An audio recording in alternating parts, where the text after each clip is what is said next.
Әсименен кейін студиямызға сіздерге уәде еткен меймандарымыз келіп жайғасты. Оны мына тұрған студиямда тұрған дүниелерім арқылы да біліп отырған боларсыздар. Олай болса, студиямызға келген меймандарымызбен таныс болыңыздар. Семей қаласындағы физика-математика бағытындағы Назарбаев зияткерлік мектебінің 8-12 сынып оқушылары Мирас Мұратханов, Әділ Ордаев және жетекші Бақытбек Нұрлыбекұлы. Қош келдіңіздер, қайырлы таң. Қайырлы таң. Таңғы көңіл-күйлеріңіз қалай? Тамаша. Олай болса, көңіл-күйлеріңіз керемет болса, сұхбатымызда керемет өтеді деген ойдамыз. Енді міне, құрметті көрермендерімде бағдарламаның бас кезінде айтып кеткен болатын. Меймандарымыз сіздерді таң-тамаша ететін дүниелерімен, қызықтарымен келе жатыр деп, бірден міне көзімізге түсіп жатыр. Осылар туралы айта кетсек жалпы, бірден сұхбатымызды осы роботтардан бастап кетейікші. Бұл қара-жорға дейтін роботтар, бұл Robotics жиыны корейлік компаниямен жасалған. Бұл роботта 18 серверлік байланыс моторларынан құралған. Және де олар үлкен осы моторлардың мүмкіндігінен қара-жорға бейін билеткізе алдық. Енді міне, құрметті көрермендерімізді көріп тұрған шығар, міне үстерінде киіп алған киімдеріміз қазақы нақышта, ою-өрнекпен. Енді өнерлерін тамашаласақ, қара-жорға билейді ғой. Онда көрейік. Биге шақырып отыр. Биге шақырып жатыр. Қара-жорға басталды. Басталып кетті, қара-жорғаны бастап жатыр. Қара-жорға болмаса, бидің сәні келер ме? Қос етек көйлек кимесе, қыздың сәні келе ме? Алған екі жолдастар, біреуің шық той бастар. Той дегенде дейді екен, домалайды қу бастар. Ал қалайық билеңдер, билеңізді сүйіне, басыңыздар шаттанып, қара-жорға биіне. Қосын барлық делебе, қан тарасын денеге, қара-жорға бол. Міне, құрметті көрермендер, роботтарымыз өте жақсы, біздің қара-жорғамызды жақсылап билеп берді, өте тамаша екен. Әділ, енді бұл роботтарды өзіңіз басқарып отырғасын, бұл өнер табыстар өзіңіздің ойлап тапқан дүниеңіз ғой, осы жайынан. Енді айта кетсеңіз, кейіннен неге қара-жорға биін таңдадыңыз, не себепті, қандай мақсатта? Енді елбасымыздың қазіргі таңда рухани жаңғыру бағдарламасы жүргізіліп жатыр. Осыған орай бізде мұғаліміз екеуміз халықтың арасында ұлттық салт дәстүрлерді, ұлттық нақыштағы қайтан осы қасиеттерді адам бойында ояту үшін қара-жорғаны билеттік.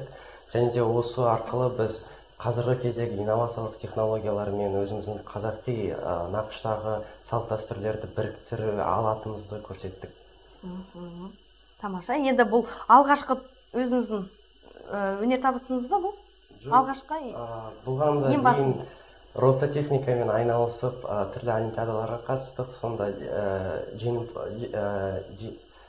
олимпиадаларға қатыстық негізінен, бірақ та осындай жоба ретінде қарастырған бірінші роботтар өтсем. Ең алғаш осы қара-жорғаны ғой, сонда. Өте тамаша. Енді барлығы ойлап отырған шығар, осы құрылғыны жасау үшін қанша уақыт кетеді екен деп? Негізі бұл қара-жорға роботтың билейтін робот жасау үшін 1 айдай уақыт кетті. Құрастыру, әрбір робот құрастыруға 1-2 күндей кетеді. Негізі бағдарламау қиындық тудырды, себебі қара-жорға бие өзі буын бие болғандықтан, осы адами қасиеттерді оған беру біз үшін қиындық тудырды. Сондықтан барлық роботтарға үйрету үшін 1 айдай уақыт кетті. 1 айдай, қара-жорғаны 1 айдай уақыт кетеді бұларға. Сонда енді бұл құрылысына тоқтала кетіңізші. Қара-жорғаға қалай биледі, қандай қозғалыстарды жасау үшін құрылысына? Құрылысы айтып кеткенде серверлік байланыс моторларынан тұрады. Қара моторлар көріп тұрғаныңызда. Бұл мотор? Иә. Әр мотордың өзінің ID болады, яғни номері. Сол номеріне байланысты белгілі значениялар береміз, яғни номерлер, сандар. Соған байланысты ол қозғалыстарды атқарады. Жүрге қиындық неде? 18 мотор қатарынан. Бір роботта 18 мотор бар. Қазір тұрғанда, мұна тұрғанда 18 мотор. Әр мотордың, мен қозғалым үшін, осы жерде аяқ қалай тұр, қолы қанша бұрылды, барлығының мәндерін беруіміз керек. Бүкіл, әр қозғалыста бүкіл мотордың мәндерін беріп отыруымыз керек. И сол арқылы бізде билейді. Жаңағы бірлес қолын қозғалту үшін біз 3 түрлі мәнді дайындаймыз. Оны 3 түрлі мына жерге келді, мына жаққа келді. Сол қозғалыстардың барлығын мәндерін жазамыз.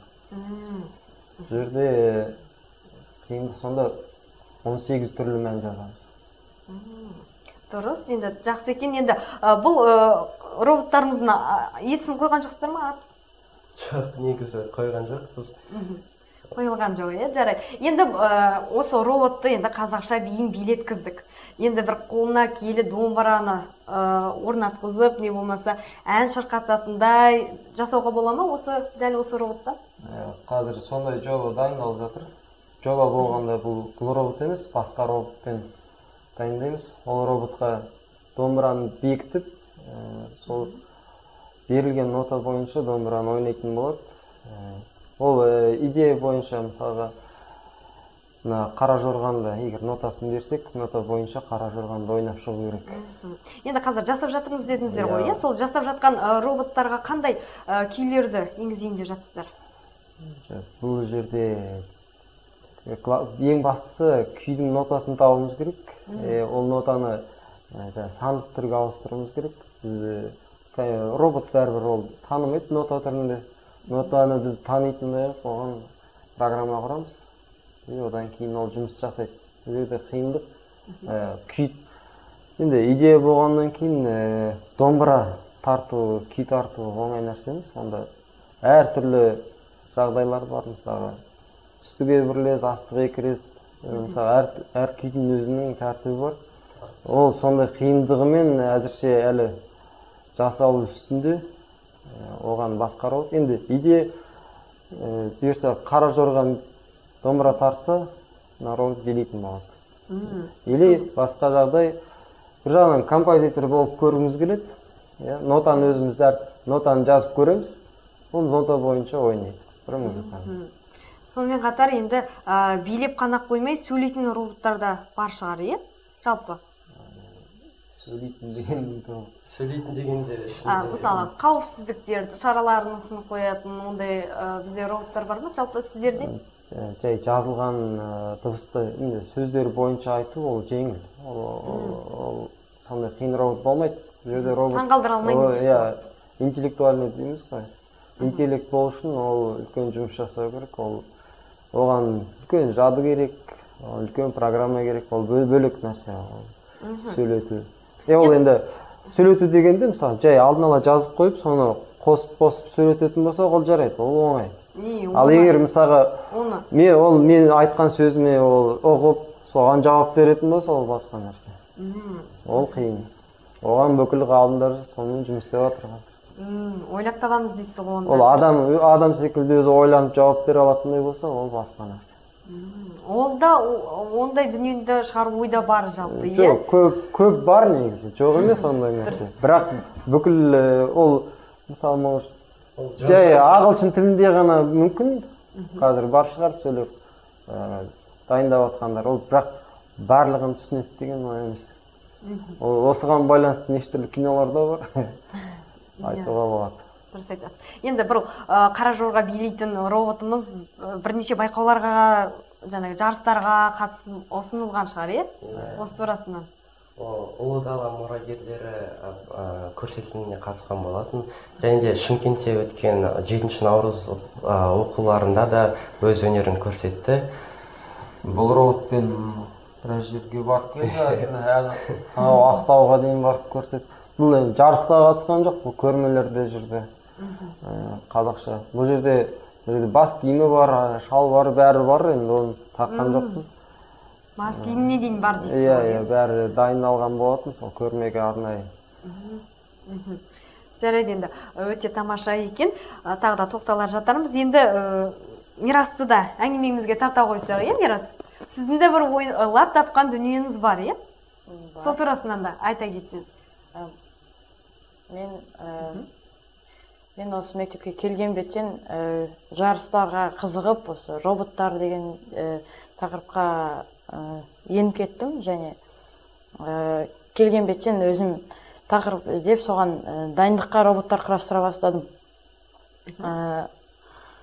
мысалға мен былтырғы жылы келген кезде оған тақырып олимпиада тақырыбы болды және ол тақырыпқа мен робот құрастырдым. Ол робот республикалық олимпиадаға дейін барды, бірақ онда былтыр өз Мирастың келгеннен 1 жыл болды, биыл 2-ші жыл оқып жатыр. Былтыр келгеннен бірден өз қызығушылық танытып, күнде осы біздің кабинеттен шықпайтын. Және де робот құрастырып, аймақтық деңгейде жеңді, 1-ші орын алды, республикаға барып, бірақ кішкене сәтсіздік болды. Биыл енді соның есесін алып жатыр деп ойлаймыз. Осы жолы бізде УТС дейді, учебно-тренировочный сбор, дайындық роботтардың 10 күнге барып дайындыққа қатысып келді. Бұл Мирас осы жолы құраған роботы бүкіл тапсырманы 100% бірінші орындап болғаннан кейін 20 баланың ішінен 3 бала таңдап алынды. Енді бұл өз өнерін Москвада көрсететін болады, сол роботтар жарысында. Ол жерде енді басқа тапсырма, енді соған дайындалып жатыр қазір. Енді Мирасымыздың да ал келген дүниесі бар, оны да таныстырып көрсете кетейік. Міне, қара жорғаларымызды бүйтіп қойып, міне, бұл біздің Мирасымыздың ойлап табылған құрылғысы, е? Қазір енді құрметті көрермендер, бұл роботымыз не істей алады екені бейне үзіктен тамашалап алсақ. Содан кейін сұхбатымызды әрмен қарай жалғастырамыз.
Тамашалағандай бейне үздікте біздің ақылды роботымыз бау-бақша егіп жүр. Бұл робот дәл кетердің алдында жасалған болатын. Алайда бұл өзінің жасалғанын ақтап шықты. Себебі бұл өте жеңіл конструкция. Мұнда тек 3 мотор және 2 сенсор қолданылады. Мұндағы 2 мотор жүру үшін, ал 3-ші мотор мұнда өскіндерді отырғызу үшін керек. Оны бейнебаянын тамашалаған шығарсыздар. Бұндағы сенсорлар қара түсті линиялармен жүру үшін керек. Бұл роботқа жолда ориентация үшін керек. Және сенсорлармен ол индикаторлар бойынша қай орынға өскінді отырғызу керектігін анықтайды. Индикаторлар арқылы дейсіз ғой, е? Сонда, міне жаңа өздеріңіз тамашалағандай, робот осы индикатор арқылы қозғалды. Ешқандай басқарусыз, роботтың ішінде орнатылған индикатор құрылғысы арқылы. Арнайы бағдарлама енгізеді екен, е? Жүрде қиындықына да жаңағы бұл робот тапсырманың барлығын автономна дейді. Өзі орындап шығу керек. Сол өзі орындап шыға алатындай алдын ала программа құруыңыз керек. Ол робот бүкіл тапсырманы ешқандай басқарусыз өзі жасап шығу керек. И жүрде көбіне бізде көбісі адамдар ойлайды, робот дегенде ол дайын бір нәрсе, дайын нәрсені оны сіздер магазиннен аласыздар. Бұл жерде бүкіл мынаның барлығы жеке-жеке бөлшектер. Барлығы бүкіл роботтың бәрі бүкіл басынан бастап жеке-жеке құралады. Адамның өзінің фантазиясына байланысты құралатын нәрсе. Сондығы мен қиындық бұл жерде. Мысалы, жарыс кезінде 10 адам қатысса, 10 түрлі робот жасап әкеледі. Өйткені барлығы бірге жасаған жоқ, әркім әртүрлі жасайды. Мысалы, дөңгелекті біреу жоғары жағынан, моторды басқадай қояды. Блоктың өзін басқа жерінен қояды. Мынаның барлығы алынатын, барлығы бөлшек болып алынады. Ұсақ бөлшектерден құралады. Мынаның өзі де мысалы алатын болсақ, мынаның барлығы бөлшектер. Яғни барлық құрылғысы жеке-жеке жасалып, құрылып, содан кейін бүкіл мына механизм, мынаны ала алатындай механизмнің өзін ойластыру керек. Ол жылда тапсырма әртүрлі өзгереді. Жылда тапсырма жаңадан шығады. Биылғы тапсырма осы қаңтардың 15 күні шықты. Өкіл дүние жүзі бойынша бір күні шықты. Сол тапсырмаға дайындалып, ақпан 10 күні біз жасап шықтық роботты. Бір айдың мөлшерінде сол роботты жасап шықтық. Бұл жарыс кезінде қалай? Бұл столда бүкіл тапсырманы 2 минуттың ішінде орындап шығу керек. Қиындық сода. Талапсың. Ол 2 минут кім жылдам орындайды, сол бірінші орын алады. Біреулер 1 минутта орындауы мүмкін. Жылдамдығына байланысты және де сол роботтың тиянақты орындай алатынына да байланысты. Ол жылдам жүргеннен мысалға сенсор дегенде ол түсті қарап тұрады астында, қандай түс бар. Сол бойынша жүреді. Және қара сызықтарды көреді, соны жүреді, есептейді бәрін.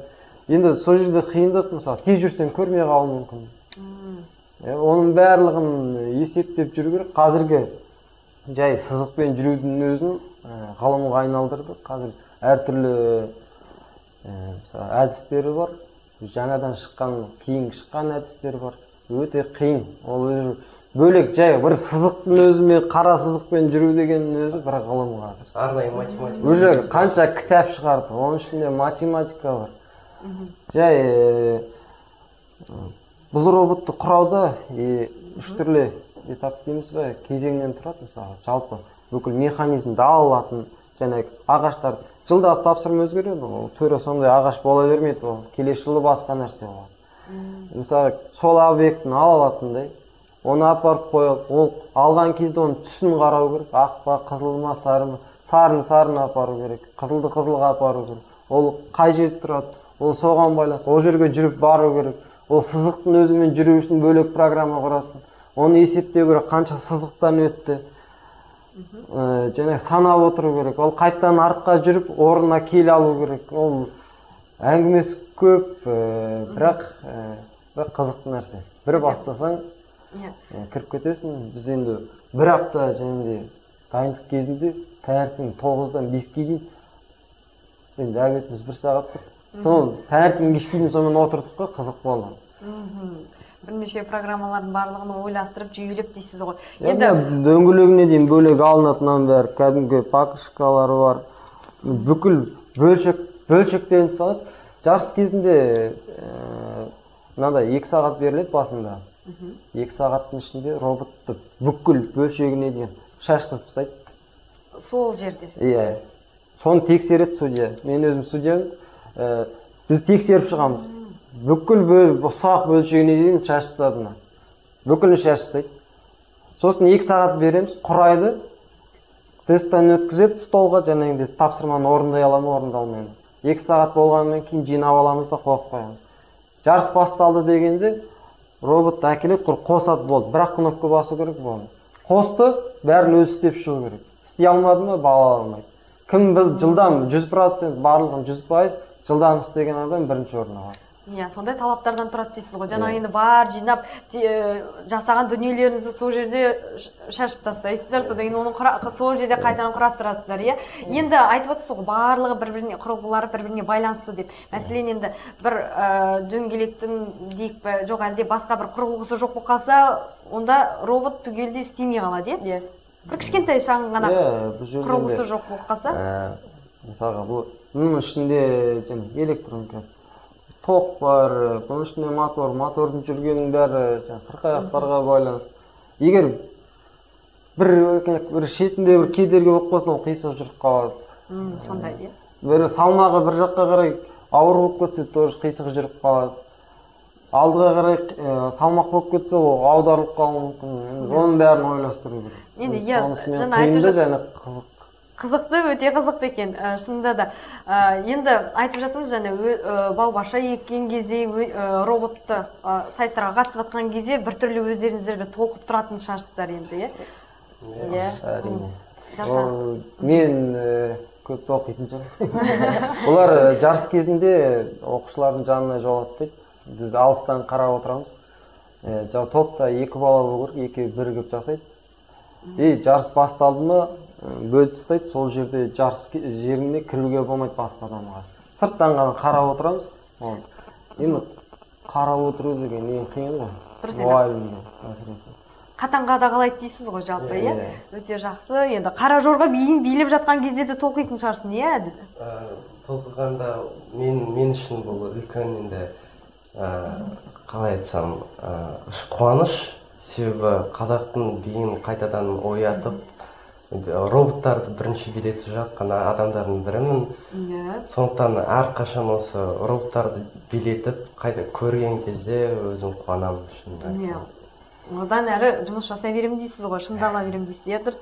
Енді Әділ Мирас, осындай енді аға, апайлар, қарындастарыңыз, інілеріңіз бар шығар, иә?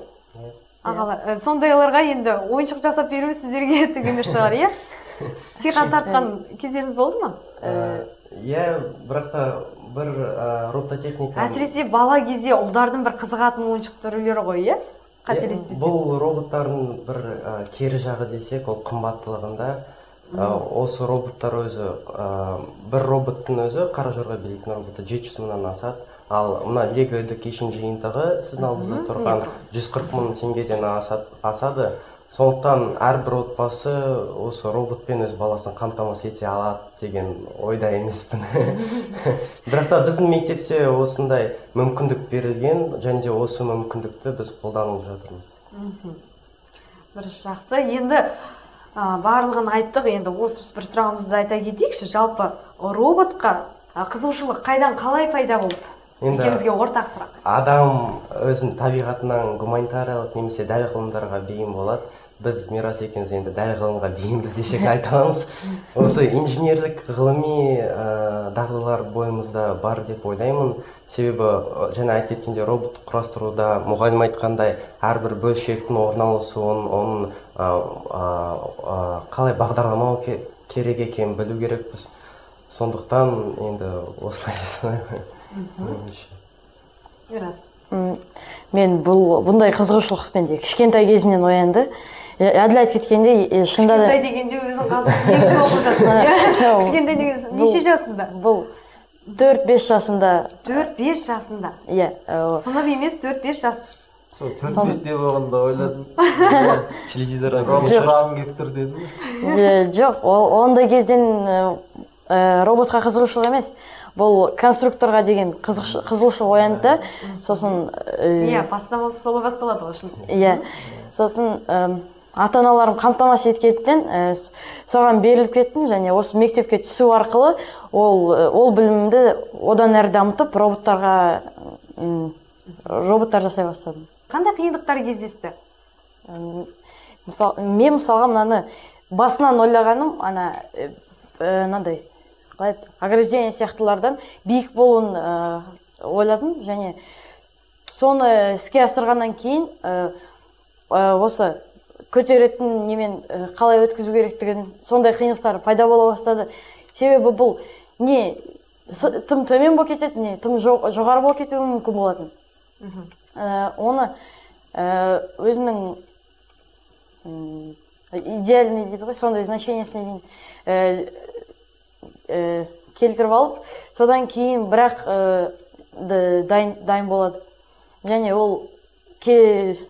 ол жасап атқан кезде, тапсырманы орындап атқан кезде ол шашылқамайтындай қатты және неме мықты болу керек. Соған бар күшімізді салып жатырмын дейсіз ғой, иә? Енді сізде Әділ қиындықтар болды ма? Енді би дегеніміз адамның ішкі сезімін білдіретін өнер түрі. енді роботқа, құлтемірге, жансыз нәрсеге өз бір жанды беру сол қиын болды. Қара жорғаның өзі буын бие, роботта буын жоқ. Сондықтан әрбір қозғалысты буын биіне келтіру қиындыққа тудырды бізге. Иә, енді құлтемірді міне роботты билетіп жатырсыз, енді өзіңізді қара жорға биін білесіз бе? Иә, жақсы билейсіз? Біз мектепте әрбір таң атқан сайын бүкіл балалар жиналып қара жорға биін билейміз. Разминка ретінде таңертең. Осындай дұрыс. Енді осындай роботтарды жасау үшін адам бойында қандай қабілеттер болу керек?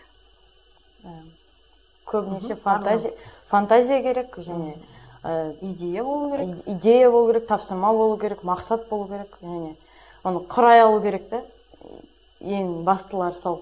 Ең бастысы робот құраған кезде Шыдамдылық та қажет. Шыдамдылық, әрине шыдамдылық керек. Себебі мұғалім айтқанда және ұсақ бөлшекпен жұмыс жасаған кезде, және де бағдарламалау кезінде үлкен қателік, кішкентай қателік жіберіліп кетеді, сосын оны іздеп табу қиындық тудырады. Сондықтан осымен айналысқан кезде шыдамдылық керек. Қосарыңыз бар ма? Енді қиындық болады, бірақ ең бастысы қызығушылық керек.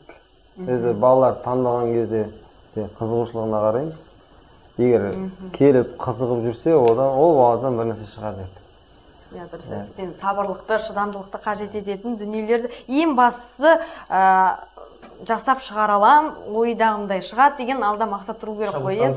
Дұрыс айтасыз. Иә. Енді осы жалпы айта кетейікші, робототехникалық кабинеттер ашылып жатыр ғой. Сіздерде бұрыннан енді естіп жатырмыз, кейбір мектептерде енді ашылып жатыр екен. Жалпы осы кабинеттің оқушыларға беретіні? Осы уақытқа дейін де сұрақтар болған. Робототехника кабинеті не үшін керек, неменеге, оны қанша ақша шығарып жатырмыз. Иә, кейбір ата-аналар ренжіп жатыр деп естігем. Осы турасында айта кетіңізші. Осындай сұрақтар көп болды. Оны бір жағынан менде осы туралы мақалада шыққан. Робототехниканың математикалық аспектілері деген мақала шықты. Ол оқып көрсеңіздер де болады. Онда былай жазылған. Не үшін керек? Бізде қиындық неде? Мысалы, бәріміз математиканы оқимыз, химия, басқа пәндерді оқимыз, бірақ ешқандай қолданыс жоқ. Есеп шығарамыз, сол қалды. Тіпті өмірлік есеп шығарсақ та қалды сол жерде. Ал бұл жерде біз басқа пәндердегі білімдер, мысалы математикада, жай мысал келтіретін болсақ, жалпы мына дөңгелекпен, осы дөңгелекпен мен 30 сантиметр алдыға жүруім керек. Ол үшін бала мына дөңгелектің радиусын алады. Ол өзінің формуласы бар. Қандай? 2πr квадрат. Сол формуламен есептейді. Бір айналған кезде дөңгелек қанша сантиметр жүре алады. Сол 30 сантиметр жүру үшін сонда формуламен есептейді. Содан кейін барып шығарады, робот сонша жүреді. Оның барлығы, мысалы математикада ол формуланы өтті, бірақ ол ешқандай қолданған жоқ. Сол қалды. Пр квадрат шеңбердің ұзындығын есептеді, ол сол қалды. Амын жерде бүкіл басқа пәндерді алған. Егер бұл жерде несі жақсы? Егер ол сол кезде оқымай қалса, ол бала сол жерде интернетті ашады, осының формуласын қарайды, соны қолданып көреді. Сол оқып жатқан формулаларымызды сіздер енді іске асырып жатырсыздар, іс жүзінде ғой? Іске асырып жатырмыз. Мысалға мына сызықпен жүру деген, ол мысалы бір қара сызық тұр, мына жақ ақ, мына жақ қара. Ол робот былайынан біресе ақпен, біресе қара. Ол робот былай шыққанда ол түк түсініп тұрған жоқ. Оған біз қалай жүру керек екенін айтамыз. Мысалға мен ақты көрген кезде оңға қарай жүрдім. Қараны көріп қалсаң солға қарай. Сол секілді ол линиямен, сызықтың бойымен осылай жүреді. Осылай жүріп келеді. Қазір уже жаңа айттық қой осыған дейін. Бұның бәрін ғылымға айналдырып жатыр. Қазір осы сызықтың өзімен шетімен түп түзу жүретін әдісін тапты. Бұл датчиктің мәнін есептейді. Сол есептегенде үлкен формуласы бар, оның формуланы қазір түсіндіріп айту қиын. Ол мысалы мынандай нәрсемен айтуға болады. Мысалы айтып бар. Біз объекттің алып лайнан жіберетін болсақ, ол өзі инерциясымен ақырын түзеледі. қазір уже жаңа формуламен шығарып жатыр. Ол қазір дегенде уже кітап шықты ол туралы. Арнайы. Уже ол қазіргі кезде уже үлкен ғылым болып кетті. Ол робот қалай? Бізде қара сызық тұр ма? Ақ сызықта мысалы робот келе жатыр. Ол бүйтіп өтіп кетпейді. Қазір формула бойынша қараға жақындағанда уже ақырындап тура қара келгенде тоқтап қалады. Сонда маятник бойынша бүйтіп жүрмейді. Ол келеді, есептеледі, соның барлығы өзінің қателігін, қаншалықты қателесіп жатыр. И сол бойынша робот былайша айтқанда, мысалға сіз 60 шақырыммен жүріп келе жатсыз. Алдыда қара сызықты көргенде тоқтауыңыз керек. Тура қара сызықты көріп, міне алдыңа келгенде көріп, уже 60-пен кетіп тоқтай алмайсыз. Сол секілді. Оны және формуланы есептейді, алыстан жақындап келе жатқан сайын сіз скорость жылдамдығыңызды азайтып, тура қараға келгенде тура тоқтайтын. Соның барлығы формула, өзі үлкен ғылым. Үлкен ғылым дейсіздер. Қоса кетсем, робототехника негізі Қазақстан үшін жасағандардың бірі, және де өзі Қазақстан Республикасының білім және ғылым министрі Ерлан Сағадиевтің айтып кеткенінде басқа елдерден қалмауымыз керек. Қарағандыда осы Казроботикс жарысы болған кезде 400 Lego Education жиынтығымен 20 мың оқушы қамтамасыз етілді деп ақпарат бере кетті. Және де болашақта осы робототехникамен айналысатын оқушылардың саны 2 еселейміз деген уәде берген болатын. Және де нәтижесін өткен жылда өткен робототехника жарысы, Экспода болған жарысты көруге болады. Себебі 2016 жылға салыстырған кезде жарысқа қатысқан оқушылардың саны 2 есе еді. Және де осы жарысқа басқа елдерден де, көрші елдерден де оқушылар келіп өз өнерін көрсете алды. Сондықтан қазіргі кезде робототехника біздің елімізде қарқынды түрде дамып келе жатыр деп айта аламыз. Және де осы сабақ ретінде кіргізу дұрыс істердің бірі. Енді жалпы осы кабинет балаларымыздың ойлау қабілетіне және өздерінің идеясын ойлап шығаруына, шыңдауына көмектеседі екен. Сондықтан қымбатты көрермендер, ата-аналар, сіздер де осындай балаларды тәрбиелейтін, баулайтын кабинеттер ашылуына өздеріңіздің септігін тигізіңіздер. Сонымен қатар енді сұхбатымызды енді тәмамдауға тура келіп тұр, өйткені уақытымыз шектеулі, сол турасында да айта кетейікші, енді алдағы жоспарларыңыз, осымен сұхбатымыз сосын қорытындылайтын боламыз. Жоспар көп, жарыстың түрлері де көп, оған қатысатын балаларды дайындауымыз керек. Футболдан, мысалға, роботтардың футболы да бар, оған да роботтар дайындауымыз керек. Футбол жарысы бар, кәдімгі роботтар футбол ойнайды. Ол да жылда бар нәрсе, бірақ оған да қазір жаңа робот құрап жатырмыз. Енді болашақта басқа биылғы, мысалы, басқа да балалар тартып, қатарымыз көбейту. Менің мақсатым бұларды шыңдау, ары қарай өз еңбегімде көру, бұлардың осы, шынында да робот құрастыру жағында қазіргі таңда неше бала бар? Енді элективті курс дегенде қыздар жағы бар ма? Қыздар да бар. Қыздар да қатысып жатыр, проектлармен қатысып жатыр. Қыздар көп пе, жоқ әлде ұлдар қызығушылықтан? Енді ұлдар көп, 80% ұл десек, 20% қыздар болады. Қыздар, ұлдар көп. Енді дәл бағыттағы қыздар көп емес десек бар. Сонымен қатар түсіндіре кетейінші, қымбатты көрермендер, жаңа эфиріміз басталмай тұрып, жетекшімен сұхбат құрған болатынбыз азын аулақ. Сол кезде енді осының барлығын үйрету үшін арнайы жетекшілеріміз, міне Бақытбек ағамыз барлығы Малайзиядан, Малайзия елдерінен арнайы білім алып қайтқан екен. Мен өзім бастап келгенде бұларды көп білген жоқпын. Бұлай жаңағы мына қара жорға билейтін роботты да білген жоқпын. Сол Малайзияға бір апта жатып оқыдық таңертең кешке дейін. Сол жерде көп нәрсенің басын ашып берді. Одан кейін Қостанай қаласында тоже бізді Ресей мамандары шақырып оқытты 2 апта. Осының бәрі үлкен көмек болды. Содан кейін осы дүниелер пайда бола бастады. Енді бұл үлкен бізге, мен өзіме үлкен мүмкіндік ашты. Оған дейін бұндай роботпен жасап көрген жоқпын. Енді осындай көріп жатырмыз. Енді алдағы уақытта тағы да бір жағымды жаңалықтарыңызбен келіп, тағы да бізбен сұхбаттасасыздар деген ойдамын. Өте қызықты екен, өзімді осы роботқа қызығушылық танытып кеттім. Енді сұхбатымыз осымен тәмам ғой. Семей жұртшылығына деген ізгі тілектеріңіз болса, мархабат. Қайырлы таң деймін. Күндеріңіз өте сәтті болсын. Әрдайым қуанып, еліміз аман, жұртымыз тыныш болсын. Күндеріңіз қуанышқа оралсын. Робототехникамен айналысатын балалардың саны көбейе берсін біздің қаламызда. Сіздердің қайырлы таң, сіздердің күндеріңіз сәтті өтсін. Әрқашан күлімдеп, біздің мектепке келетін балалар саны, осы робототехника пәнімен айналысатын балалар саны көбеюіне. Бірге жұмыс жасайық дейсіз, бірге шақырып жатсыздар, бір хабарландырып айтсам,